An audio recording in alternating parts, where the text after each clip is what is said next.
অনুরাগ চ্যাটার্জি এবং আমার ক্ষুদ্র কীর্তন সম্প্রদায়ের পক্ষ থেকে জানাই, জাতি ধর্ম বর্ণ স্ত্রী পুরুষ নির্বিশেষে সকল কৃষ্ণ ভক্তের চরণে অনন্ত কোটি দণ্ডবত। মহাজন বললেন, বৈষ্ণব হইয়া হও নিরভিমান, জীবে দানিবে সম্মান, জানিবে কৃষ্ণ অধিষ্ঠান। মানুষের সম্মান দিলে সে সম্মান ঈশ্বরে মেলে, এ কথা সর্বশাস্ত্রে গায়। কবি চণ্ডীদাস যিনি আমাদের শিখিয়েছেন, তিনি সবার উপরে মানুষত্ব, তাহার উপরে নাই। ভগবান কোথায় থাকেন মা? কোনো মন্দিরে না, কোনো মসজিদে, কোনো গুরুদুয়ারায়, কোনো চার্চে না। তাহলে ভগবান থাকেন কোথায়? ভগবান থাকেন প্রতিটি জীবের হৃদয় মন্দিরে। তার প্রমাণ, একদিন দেবর্ষি নারদ মুনি ভগবানকে প্রশ্ন করলেন, প্রভু তুমি কোথায় থাকো? ভগবান উত্তর দিলেন, নারদ আমি কোথায় থাকি জানো? কোথায় না, নাহং তিষ্ঠামি বৈকুণ্ঠে যোগিনাং হৃদয় নাচো মদ ভক্তা যত্র গায়ন্তী তত্র তিষ্ঠামি হে নারদ। মানে আমি বৈকুণ্ঠে থাকি না। তখন নারদ মুনি বলছে, কেন প্রভু? সবাই তো বলে তুমি নাকি বৈকুণ্ঠপতি নারায়ণ, তাও বৈকুণ্ঠে থাকো না? বলে না, থাকি না। তাহলে কোথায় থাকো? বললেন যোগিনাং হৃদয় নাচো, আমি যোগীদের হৃদয়েও থাকি না। তাহলে ভগবান থাকেন কোথায় মা? ভগবান বলেন, মদ ভক্তা যত্র গায়ন্তী, যেখানে আমার ভক্তরা প্রাণ ভরে দুটি বাহু তুলে আমার নাম কীর্তন করে, নিতাই গৌর প্রেমানন্দে হরি বল, তত্র তিষ্ঠামি হে নারদ, আমি সেখানেই থাকি। তাহলে যেখানে হয় ভগবানের নাম, ভগবান সেখানেই করেছেন পূর্ণ অধিষ্ঠান। তাহলে আজকে আপনাদের এই উত্তর পদ্মজালা হরিবাসরে ভগবান শ্রীকৃষ্ণের ভুবন মঙ্গল হরিনাম সংকীর্তনের আয়োজন করা হয়েছে। প্রত্যেক বৎসরের ন্যায় এই বৎসরও এই উত্তর পদ্মজালার কমিটি দাদা ভাইয়েরা, বাবারা আপনাদের সামনে এত সুন্দর একটা হরিবাসরের আয়োজন করেছেন। কেন না, ভগবানের অপ্রাকৃত অনন্ত কৃষ্ণ কথামৃত শ্রবণ করানোর জন্য। তাই চলুন, বিশেষ কোনো দেরি করব না। নিয়ম অনুসারে যিনি সংকীর্তনের পিতা শ্রীমন মহাপ্রভু, যার জন্য আজকে আমরা গায়ে গা লাগিয়ে জাতিভেদ প্রথা বাদ দিয়ে একসঙ্গে হরিনামে আনন্দ করছি, আবার হাত তুলছি, তাকে একটু হরিবাসরে আহ্বান করব। সবাই মিলে আমার সঙ্গে দুটি বাহু তুলে গাইবেন, আমাদের গৌর এলো রে সোনার নদিয়ায়। এখানে ছোট্ট করে একটা কথা বলি মায়েরা, ইউটিউবে এই গানটি আপনারা অনেকেই শুনেছেন। এই গানটি প্রথম কীর্তনে যিনি এনেছিলেন আমার পিতা শ্রী গুরু কীর্তন গায়ক শ্রী সব্যসাচী চ্যাটার্জি মহাশয়। তিনি আপনাদের হরিবাসরে বিগত 2 বছর আগে একবার কীর্তন করে গেছেন। আমিও তখন অনেক ছোট ছিলাম, বাবার সঙ্গে একবার এসেছিলাম আপনাদের হরিবাসরে। আপনাদের কাছে আমি অপরিচিত, কিন্তু আমার কাছে আপনারা পরিচিত। জয় রাধে। তাই জন্য সবাই মিলে একসঙ্গে দুটি বাহু তুলে গাইবো, আমাদের গৌর এলো রে সোনার নদিয়ায় উলুধ্বনি। বাহ, হরির ধ্বনি নিতাই গৌর প্রেমানন্দে হরি বল, শব্দ শোনা যায় আমাদের গৌর এলো, গৌর এলো রে সোনার নদিয়ায়, উলুধ্বনি হরির ধ্বনি শব্দ শোনা যায় আমাদের গৌর এলো রে, আমাদের গৌর এলো রে সোনার নদিয়ায় উলুধ্বনি হরির ধ্বনি শব্দ শোনা যায় আমাদের গৌরের। উলুধ্বনি মায়ের গৌর এলো রে সোনার নদিয়ায়, উলুধ্বনি হরির ধ্বনি শব্দ শোনা যায় আমাদের গৌর এলো রে, গৌর এলো রে সঙ্গে নিতাই এলো রে, গৌর এলো রে সঙ্গে নিতাই এলো রে, গৌর এলো রে সঙ্গে নিতাই এলো রে, গৌর এলো রে সঙ্গে নিতাই এলো রে। হাতগুলো তোলা যাবে মায়েরা? যত অ্যান্টিনা তুলবেন তত চ্যানেল ধরবে। হাতগুলো তুলে সবাই মিলে, গৌর এলো রে সোনার নদিয়ায় উলুধ্বনি হরির ধ্বনি শব্দ শোনা যায় আমাদের গৌর এলো রে হরি। গৌর এলো রে সোনার নদিয়ায়, উলুধ্বনি হরির ধ্বনি শব্দ শোনা যায় আমাদের গৌর এলো রে, আমাদের গৌর এলো রে সোনার নদিয়ায় উলুধ্বনি শঙ্খধ্বনি শব্দ শোনা যায় আমাদের গৌর এলো। হরি নামে কৃষ্ণ নামে জগৎ মাতায়, কেমন হরি নামে কৃষ্ণ নামে, হরি নামে কৃষ্ণ নামে জগৎ মাতা, শান্তিপুর ডুবু ডুবু নদে ভেসে যায়, ওই শান্তিপুর ডুবো ডুবো নদে ভেসে আমাদের গৌর এলো রে সোনার নদিয়ায় উলুধ্বনি হরির ধ্বনি শব্দ শোনা যায় আমাদের গৌর এলো রে হরি।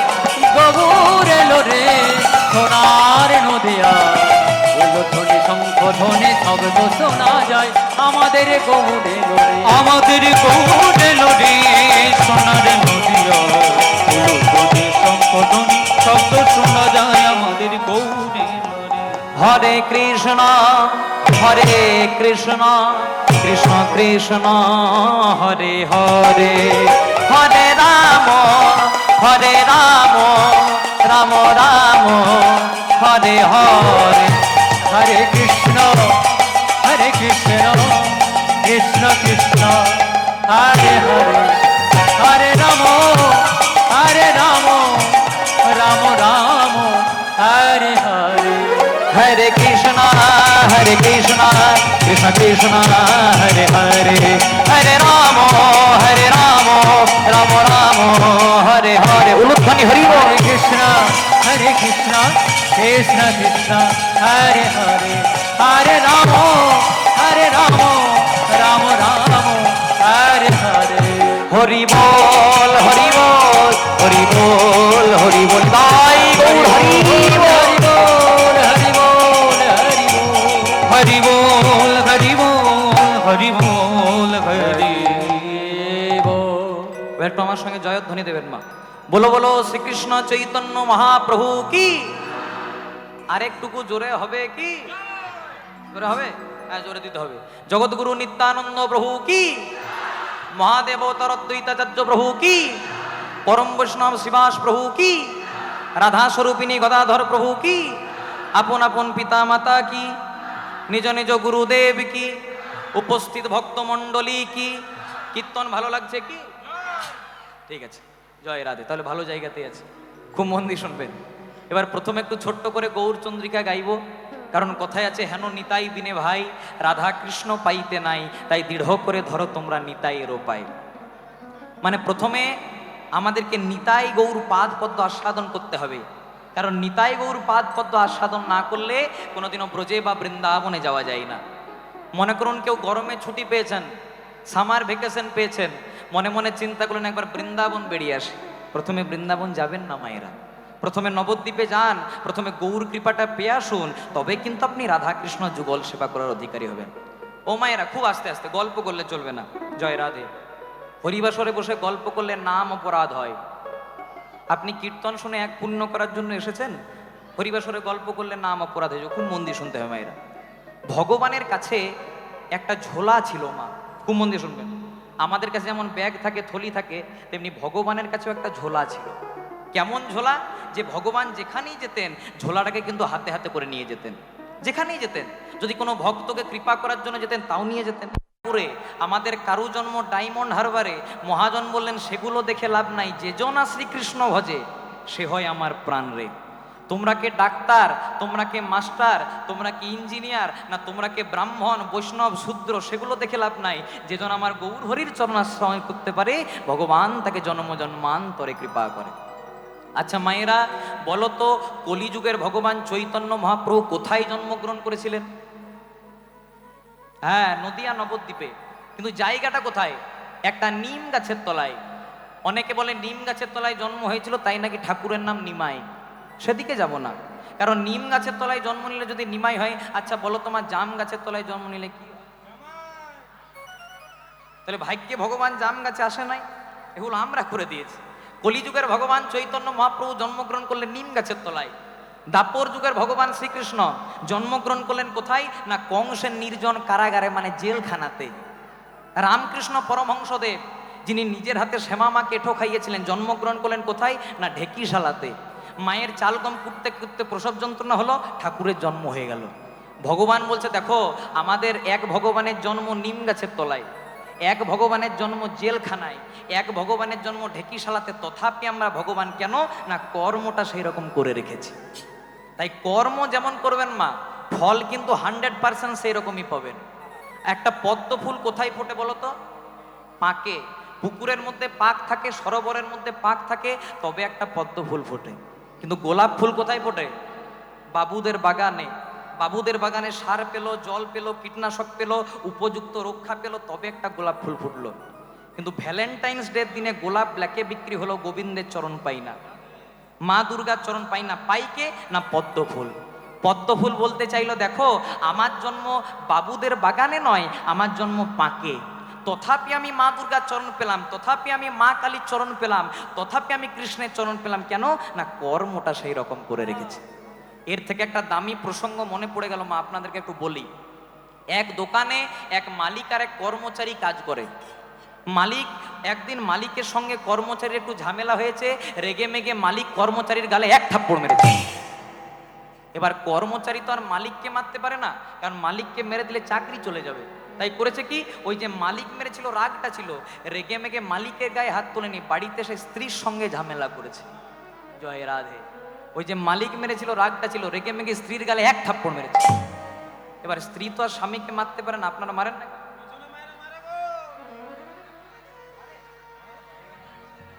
ও দেখুন বাবা বলছে লক্ষ্মী ভান্ডারের মা।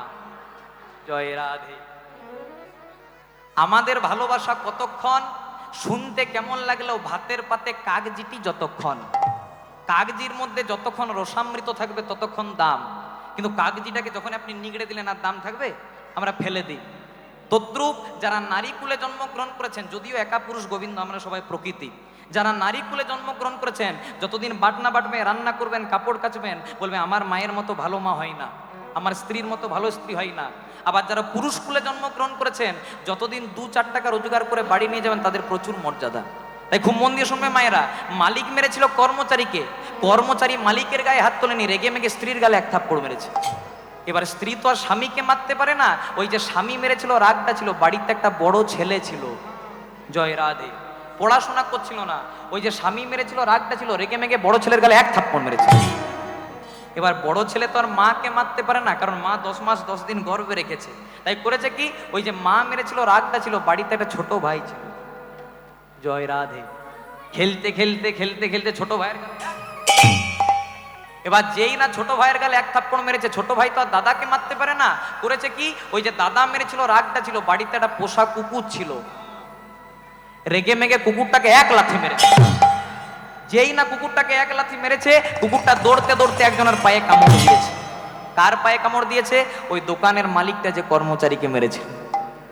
তাহলে দেখুন, মালিক মনে মনে চিন্তা করলো, রক্তের দম্ভে, টাকা পয়সার দম্ভে হয়তো আমি কর্মচারীর গালে এক থাপ্পড় মারলাম, কেউ কিছু করতে পারবে না, কিন্তু কুকুরের কামড়টা কাকে খেতে হলো? মালিককে। তাই তো মহাজন বললেন, ক্যা লেকে আয়া জগ মে, কি নিয়ে তুমি এসেছো পৃথিবীতে? ও মায়েরা, যেদিন মায়ের গর্ভে এসেছিলাম কিছু এনেছিলাম? এই যে আমি পাঞ্জাবিটা পরেছি, পাঞ্জাবি এনেছিলাম?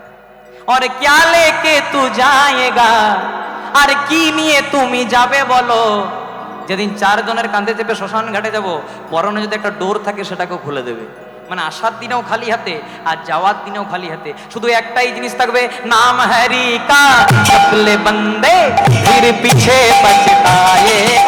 ও নাম হরি কা, নাম হরি কা, नाम हरि का जप ले बंदे फिर पीछे पछताएगा। ओ नाम हरि का जप ले बंदे फिर पीछे पछताएगा। ओ नाम हरि का जप ले बंदे फिर पीछे पछताएगा। क्या लेके आया जग, तू क्या लेके आया जग में, और क्या लेके तू जाएगा? नाम हरि का, नाम हरि का, नाम हरि का जप ले बंदे फिर पीछे पछताएगा। नाम हरि का जप ले बंदे फिर पीछे पछताएगा। বলছে क्या लेके आया जग में, অর্থাৎ কি নিয়ে তুমি এসেছো পৃথিবীতে? যেদিন প্রথম মায়ের গর্ভে এসেছিলাম কিছু এনেছিলাম মা? কিছু আনি নাই, খালি হাতে এসেছিলাম।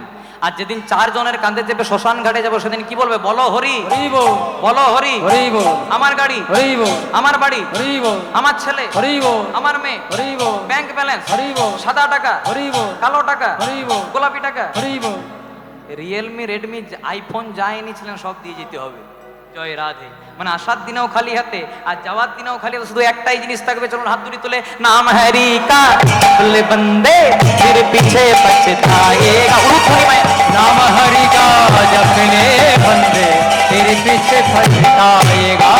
नाम हरि का जप ले बंदे फिर पछताएगा। कहत कबीरा सुन भाई साधु, कहत कबीरा सुन भाई साधु, कहत कबीरा सुन भाई साधु, कहत कबीरा सुन भाई साधु, कर्मी का फल पाएगा। राम हरि का, राम हरि का, राम हरि का जप ले बंदे, फिर पीछे पछताएगा। हम गरीब जब ले बंदे, फिर पीछे पछताएगा। फिर पीछे पछताएगा, पीछे पछताएगा। फिर पीछे पछताएगा, फिर पीछे पछताएगा। फिर पीछे पछताएगा, फिर पीछे पछताएगा। ओ फिर पीछे पछताएगा। तो फिर पीछे पछताएगा। দেখুন মায়েরা, এই যে আমরা কীর্তন শুনছি, এই কীর্তন প্রথম করেছিলেন এই বাকে, আর কীর্তন প্রথম শুনেছিলেন কে? আমরা তো কীর্তন শুনি মা, কিন্তু কীর্তনটা প্রথম করেছিলেন কে আর শুনেছিলেন কে? এই যে আপনারা যে আসনটাতে আজকে বসে আছেন, বড় দামি আসন। কেন না, এই আসনে কলিযুগের প্রথম সন্ধ্যায় যিনি বসেছিলেন তিনি ছিলেন ব্রহ্ম শাপগ্রস্ত রাজা পরীক্ষিত। আর কৃপা করে যে আসনটা আপনারা আমাকে বসিয়েছেন, এটাতে প্রথম দিন বসেছিলেন ব্যাসদেব পুত্র ছিল সুখদেব গোস্বামী মহারাজ। তাহলে কীর্তন প্রথম করেছিলেন কে, শুনেছিলেন কে, এটা মন দিয়ে শুনতে হবে। একদিন রাজা পরীক্ষিত মৃগয়া করতে গেলেন বা শিকার করতে গেলেন। খুব মন দিয়ে শুনবেন মায়েরা, এই পরীক্ষিত ছিলেন কে? অর্জুনের পুত্র ছিল অভিমন্যু, আর অভিমন্যুর পুত্র ছিল পরীক্ষিত। এই রাজা পরীক্ষিত একদিন মৃগয়া করতে গেলেন বা শিকার করতে গেলেন। শিকার করতে করতে রাজা পরীক্ষিতের একটু জল পিপাসা পেয়ে গেল, জল তৃষ্ণা পেয়ে গেল। তাহলে জল পাবে কোথায়? ও মা, আপনি আমার দিকে তাকান। হ্যাঁ, আমি এতটাও খারাপ দেখতে নই যে আমার দিকে তাকানো যাবে না। জয় রাধে, খুব মন দিয়ে শুনুন। হরে কৃষ্ণ, আপনি আমার দিকে তাকান। আপনার যদি গল্প করার থাকে আমার সঙ্গে করবেন আপনি। জয় রাধে। তা রাজা পরীক্ষিত একদিন মৃগয়া করতে গেল বা শিকার করতে গেল। শিকার করতে করতে রাজা পরীক্ষিতের একটু জল পিপাসা পেয়ে গেল। জলটা পাবে কোথায়? চতুর্দিকে খুঁজে পরে দেখতে পেলে একজন মুনি ধ্যান করছেন। শাস্ত্রে যার নাম পাওয়া যায়, যার নাম ছিল শ্রমিক মুনি। এই শ্রমিক মুনির কাছে বারবার করে জল চাইলে, মুনি বর আমাকে একটু জল দিন। কিন্তু মুনি তো ধ্যান করছেন, তাই মুনি শুনতে পেল না। তাই করলো কি, রাজা পরীক্ষিত 2-3 বার বলার পরেও যখন শ্রমিক মুনি জল দিল না, পরীক্ষিতের মনে একটু অহংকার হয়ে গেল। রাজা পরীক্ষিত মনে মনে চিন্তা করলো, আমি এত বড় রাজা বলে কথা, আমাকে সেবা দেওয়ার জন্য সবাই লাইন দিয়ে বসে থাকে, ধন্না দিয়ে বসে থাকে, আর আমি কিনা মুনির কাছে জল চাইলাম, জল দিল না। তাই রাজা করলো কি, এই যে আপনাদের তরফ থেকে আমাকে একটা খুব সুন্দর রজনীগন্ধার মালা দেওয়া হয়েছে। রাজা পরীক্ষিত দেখতে পেল একটা মৃত সর্প পড়ে আছে, মরা সাপ। সেই মরা সাপটাকে রাজা পরীক্ষিত শ্রমিক মুনির গলায় মালার মতো করে পরিয়ে দিলেন। অপরাধ হয়ে গেল মা। কথায় আছে পাপ ছাড়ে না কাকাকে, বাপকে। রাজা তো পাপ করে চলে গেল, কিন্তু সেখানে কিছুক্ষণ পরে এলেন কে? শ্রমিক মুনির পুত্র, যার নাম ছিল সিংহী মুনি। সিংহী মুনি দেখতে পেল আমার বাবার গলা থেকে মৃত সর্প ঝুলিয়ে দিয়েছে, মরা সাপ ঝুলিয়ে দিয়েছে। তাই সিংহী মুনি কুমণ্ডল থেকে 3 ফোঁটা জল নিয়ে অভিশাপ দিল, তুমি যেই হও, তুমি যত বড় রাজা হও, তুমি যত বড় বংশের ছেলে হও, আমি তোমাকে অভিশাপ দিলাম, এই যে তুমি আমার বাবার গলাতে মরা সাপ ঝুলিয়ে দিলে, 7 দিনের মধ্যে তোমার তক্ষতের দংশনে মৃত্যু হবে। তাই গৌর প্রেমানন্দে হরি। ও মায়েরা, আজকে তোমরা যারা যারা কীর্তন শুনতে এসেছো, খুব মন দিয়ে শুনবে, আজকে তোমরা যারা যারা কীর্তন শুনতে এসেছো, সবাই কিন্তু 7 দিনের মধ্যেই মারা যাবে।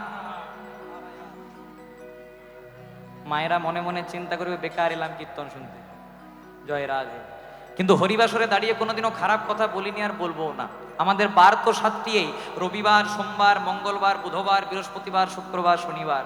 আপনি 80 বছরেই মারা যান, আপনি 30 বছরেই মারা যান, আপনি 50 বছরেই মারা যান, এই 7টা দিনের মধ্যেই ঘোরাঘুরি করতে হবে।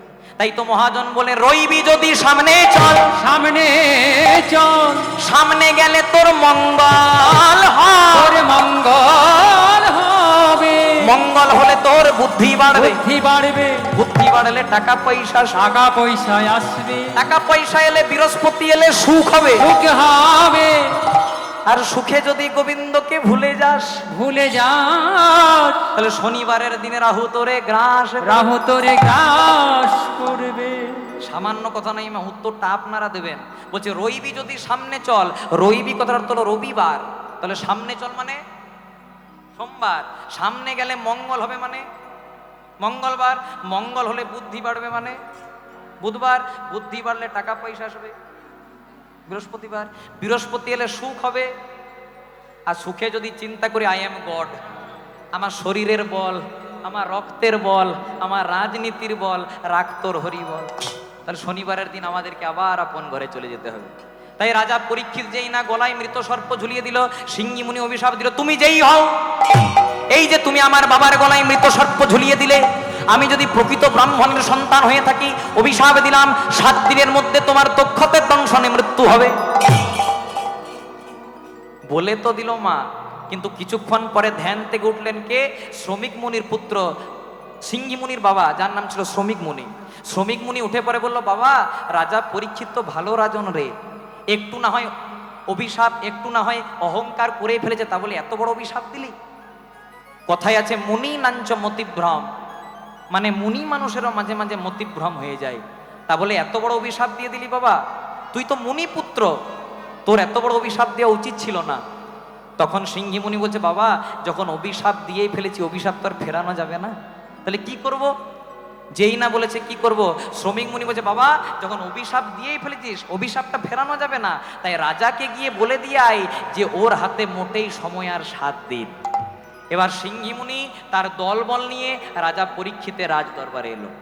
রাজা ভালো রাজা, একটু না হয় অহংকার করেই ফেলেছে, তাই যেই না সিংহী মুনিকে দেখেছে, আজকে রাজা পরীক্ষিত করেছে কি জানো? নিজ হস্তে পদধৌত করেছে, মানে নিজ হাতে পদধৌত, পা ধুইয়ে দিয়েছে।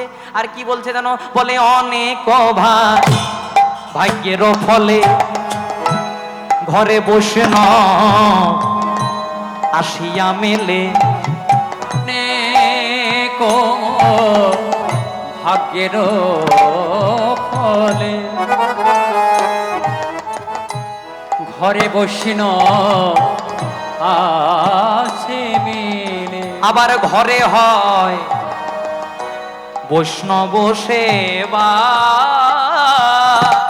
ও তার ঘরে হয় বৈষ্ণব সেবা। আবার না দিয়ে, আবার না দিয়ে,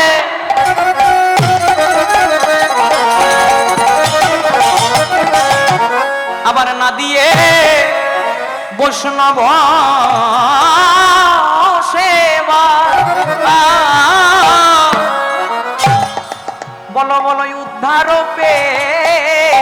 পেয়েছে কেবা, ও গোলা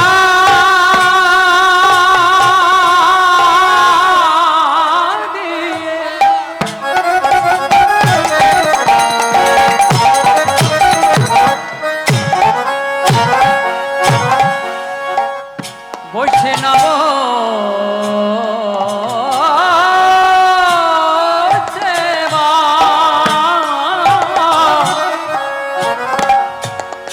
ও গো উদ্ধার পেয়েছে কেবা। আবার তার সাক্ষী যুধিষ্ঠিরাজন গো, ও গো তার সাক্ষী যদি বলে আয়োজন করো গো, তোমরা আয়োজন করো গো, বলে আয়োজন করো গো, আয়োজন করো গো, বলে প্রেম দিয়ে বৈষ্ণব সেবা। আয়োজন দিয়ে বৈষ্ণব সেবা, আয়োজন করো গো, দিয়ে বৈষ্ণব সেবা, আয়োজন করো দিয়ে বৈষ্ণব সেবা, আয়োজন করো প্রেমে দিয়ে বৈষ্ণব সেবা। ও গো তার সাক্ষী যুধিষ্ঠে রাজ, তার সাক্ষী যুধিষ্ঠিরাজ। তাহলে রাজা পরীক্ষিত আজকে সিংহী মুনির নিজ হস্তে পদধৌত করে দিলেন। এবার সিংহী মুনির পদধৌত করে সিংহী মুনি করেছে, মুনিবর তাহলে আপনি হঠাৎ আমার কাছে এসেছেন কেন? তখন সিংহী মুনি বলছে, রাজা আপনি আমাকে এত সুন্দর করে অভিনন্দন করলেন, কিন্তু আমি আপনার কাছে একটা দুঃসংবাদ নিয়ে এসেছি। বলে কি দুঃসংবাদ? ওই যে আপনি আমার বাবার গলাতে মৃত সর্প ঝুলিয়ে দিয়েছিলেন, তাই আমি ক্রোধান্বিত হয়ে আপনাকে অভিশাপ দিয়ে ফেলেছি যে 7 দিনের মধ্যে আপনার তক্ষতের দংশনে মৃত্যু হবে। ও মায়েরা, আমরা যদি জানতে পারি যে আমাদের হাতে মোটেই সময় 7 দিন, আমরা কি করব? ব্যাংক থেকে যত টাকা আছে সব তুলে আনবো, জয় রাধে, বলবো বড় ছেলের নামে এতটা, ছোট ছেলের নামে এতটা, বড় ছেলেকে এই জমিটা, ছোট জামাইকে এই জমিটা। কিন্তু রাজা পরীক্ষিত সেসব করলেন না। রাজা পরীক্ষিত যেই না শুনতে পেলেন মোটেই সময় 7 দিন, রাজা পরীক্ষিত উদ্দণ্ড নৃত্য করলেন। সবাই মনে মনে চিন্তা করলো হয়তো মৃত্যু সংবাদ শুনে রাজা পাগল হয়ে গেছে। কিন্তু রাজা বলছে, ওগো আমি পাগল হই নাই গো। বলছে তাহলে আপনি নৃত্য করলেন কেন? বলছে কেন নৃত্য করলাম জানো? জগতে সবাই আসার সময়টা জানতে পারে। কত গভীর কথা। রাজা বলছে আমি কেন নৃত্য করলাম জানো? কারণ জগতে সবাই আসার সময়টা জানতে পারে। কেউ কি জানতে পারে যে সর্বমায়ার বন্ধন পরিত্যাগ করে কবে সে 4 জনের কাঁধে চেপে শ্মশান ঘাটে যাবে? আমি একজন মানুষ যে আমি জানতে পেরেছি আমার হাতে মোটেই সময় 7 দিন। তাহলে যখন অভিশাপ, যখন ব্রহ্মশাপ করে ফেলেছি, মুক্তি তো আছে? বলছে হ্যাঁ মুক্তি আছে। তাহলে এই 7 দিন যখন আপনি বাঁচবেন, আপনি যদি ব্রহ্মশাপ থেকে মুক্তি পেতে চান, আপনি 7 দিন ধরে ভাগবত শ্রবণ করুন। ভাগবতটা শোনাবে কে? ব্যাসদেব পুত্র ছিল সুখদেব গোস্বামী মহারাজ। এই সুখদেব গোস্বামী মহারাজ 7 দিন ধরে হরিদ্বারে যেখানে আরতি হয় মা, ঘাটটার নাম হরিকাপাড়ি, ওই হরিকাপাড়ি ঘাটে 7 দিন ধরে ভাগবত শোনালেন। রাজা পরীক্ষিতের তো মোক্ষদান হয়ে গেল, আর মারা যাওয়ার আগে পরীক্ষিত বললেন দানং ব্রতং তপৌযজ্ঞং শ্রাদ্ধাঞ্চ পিতৃতর্পণম সকল নিষ্ফলং হরিনাম সংকীর্তন বিনা কলো। মানে তুমি দান করো, ব্রত করো, যাগযজ্ঞ করো, তপস্যা করো, বাবা মায়ের শ্রাদ্ধ করো, পিতৃতর্পণ করো, মাতৃতর্পণ করো, এগুলো নিশ্চয়ই মহৎ কাজ, কিন্তু এগুলো কখনোই সফল হয় না। আপনারা তো বলতে পারেন এত টাকা পয়সা দিয়ে বাবা মায়ের শ্রাদ্ধ করালাম, এত টাকা পয়সা দিয়ে গয়ায় গিয়ে পিণ্ড দান করলাম, এত টাকা পয়সা দিয়ে দান করলাম, ব্রত করলাম, যজ্ঞ করলাম, তাও সম্পূর্ণ হলো না? না হলো না। কেন? কারণ মহাপ্রভু কলিযুগে গাইডলাইনটা চালিয়ে দিলেন যে হরি নাম সংকীর্তন বিনা কালো। মানে তুমি যে কোনো কিছুই করো না কেন, কলিযুগে যদি দিনান্তে একবার ভগবানের নাম আস্বাদন না হয়, তাহলে সেই যজ্ঞটা কোনোদিনও সম্পূর্ণ হয় না। তাই গৌর প্রেমানন্দে হরি। তাই 4 যুগে 4 ধর্ম জীবের কারণ, কলিযুগের ধর্ম কেবল নাম সংকীর্তন। নাম সংকীর্তন। তাই চলুন এখানে আমরা লীলা থেকে বেরিয়ে একটা নরোত্তম দাস ঠাকুরের পদাবলী গাইব।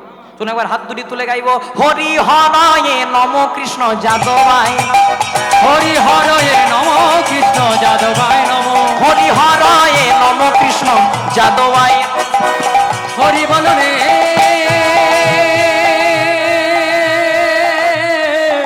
তাই গৌর হরি বল, হরি বল।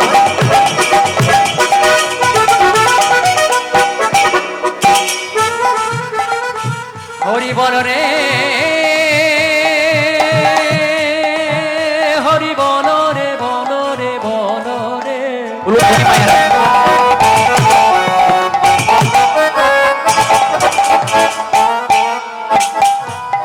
বদন ভরে সবার বলে হরি, বলে হরি। একবার হরি বল রে, হরি হরায়ে নম কৃষ্ণ যাদবায় নম, হরি হরায় নম কৃষ্ণ যাদবায় নম, আবার যাদবায় মাধবায় কেশবায় নম। হরি যাদবাই মাধবাই কেশবাই নম। ও মায়েরা, এদের কীর্তন অনেক শুনলাম, একটু তোমরা আমার সঙ্গে গাইবে? এই যারা আমার সঙ্গে এসেছিল তারা কিচ্ছু বাজাবে না, আমি বলবো তারপর তোমরা বলবে, একটু জোরে জোরে বলবে, ঠিক আছে? হাতে তালি দিয়ে আমি বলি তারপর তোমরা। হরি হরয়ে নম কৃষ্ণ যাদবায় নম, হরি হরয়ে নম কৃষ্ণ যাদবায় নম। প্রেম সে যাদবায় মাধবায় কেশবায় নম। জোরসে গোপাল গোবিন্দ রাম শ্রী মধুসূদন, গিরিধারী গোপীনাথ মদন মোহন। বাবা মনের আনন্দে বলো শ্রী গুরু বৈষ্ণব পদে মজাইয়াম। বাহ, খুব সুন্দর মায়েরা। এমনি যদি জানতাম এদেরকে তো আনতামই না গো। জয় রাধে। যখন এনে ফেলেছি আর কিছু করার নাই, চলো সবাই মিলে গাইবো গোপাল গোবিন্দ রাম শ্রী মধুসূদন। গোপাল গোবিন্দ রাম শ্রী মধুসূদন। আবার গিরিধারী গোপীনাথে মদন, অকি গিরিধারী গোপীনাথ মদন মোহন। অকি গিরিধারী গোপীনাথে মদন। অকি গিরিধারী গোপীনাথ মদন মোহন। সবাই হাত তুলছে কিন্তু কয়েকজনা তুলে নাই। কারা বলুন তো? এই দেখুন আমার কমিটির দাদা ভাইয়েরা, বাবারা। জয় রাধে। কাউকে ফাঁকি দিতে দেব না, সবাইকে একসঙ্গে দিতে হবে। গোপাল গোবিন্দ রাম শ্রী মধুসূদন। গোপাল গোবিন্দ রাম শ্রী মধুসূদন। আবার গিরিধারী গোপীনাথে মদন মোহন। অকি গিরিধারী গোপীনাথ মদন মোহন। গিরিধারী গোপীনাথে মদন মোহন। মনের আনন্দে বল হরি ভজ বৃন্দা। ও মনের আনন্দে, ও মনের আনন্দে, ও মনের আনন্দে, আনন্দে বল হরি ভজ বৃন্দাবন। মনের আনন্দে বল হরি ভজ বৃন্দাবন। মনের আনন্দে বল হরি ভজ বৃন্দাবন। আবার শ্রী গুরু বৈষ্ণব পদে মজাইয়াম। ওগো শ্রী গুরু বৈষ্ণব পদে মজাইয়াম। অকি শ্রী গুরু বৈষ্ণব পদে মজাইয়াম। অকি শ্রী গুরু বৈষ্ণব পদে মজাইয়াম। শ্রী গুরু বৈষ্ণব পাদে পদ্ম করিয়াস। শ্রী গুরু বৈষ্ণব পাদে পদ্ম করিয়া। শ্রী গুরু বৈষ্ণব পাদে পদ্ম করিয়া। আহা শ্রী গুরু বৈষ্ণব পাদে পদ্ম করিয়া। একটু প্রণাম করবেন মায়েরা। আবার নাম সংকীর্তন গাই নরোত্তম। ওগো নাম সংকীর্তন গায় নরোত্তম দাস। নাম সংকীর্তন গাই নরোত্তম দাস। হরি বল হরি বল হরি বল হরি বল হরি বল হরি বল হরি বল। হরি হরি বল হরি বল হরি বল হরি বল। আনন্দ হয়েছে মায়েরা? এই আনন্দ আপনি কোথাও পাবেন না, ওই ছিছি ননিতেও পাবেন না, জয় রাধে কোথাও পাবেন না। এই আনন্দ শুধু এই জায়গাতেই পাওয়া যাবে, কারণ এখানে কোনো আন কথা হয় না, এখানে কোনো কু কথা হয় না, এখানে শুধু ভগবানের রসের সাধন হয়। তাই পদকর্তা মহাজন কলম দিচ্ছে, বলছে রাধা কৃষ্ণ একই আত্মা দুই দেহ ধরি। ওগো রাধা কৃষ্ণ একই আত্মা দুই দেহ ধরি। রাধা কৃষ্ণ একই আত্মা দুই দেহ ধরি। রাধা কৃষ্ণ একই আত্মা দুই দেহ ধরে। অনন্য বিলাসর আস্বাদন করে। নন্দে বিলাসর আচ্ছাদন করে। অনন্দে বিলাসর আচ্ছাদন করে। আবার সেই দুই কলিতে এবে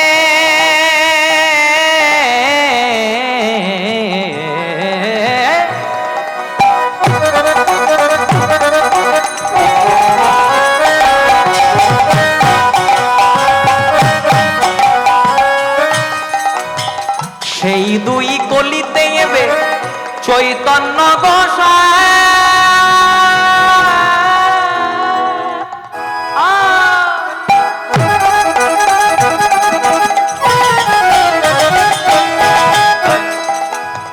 লীলারস আস্বাদিতে দোহে একে হইলা ঠায়।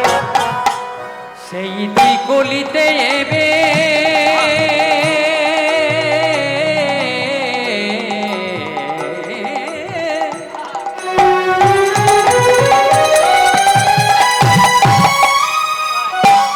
চৈতন্য গোসাই গোসাই। আস্তে, জয় রাধে।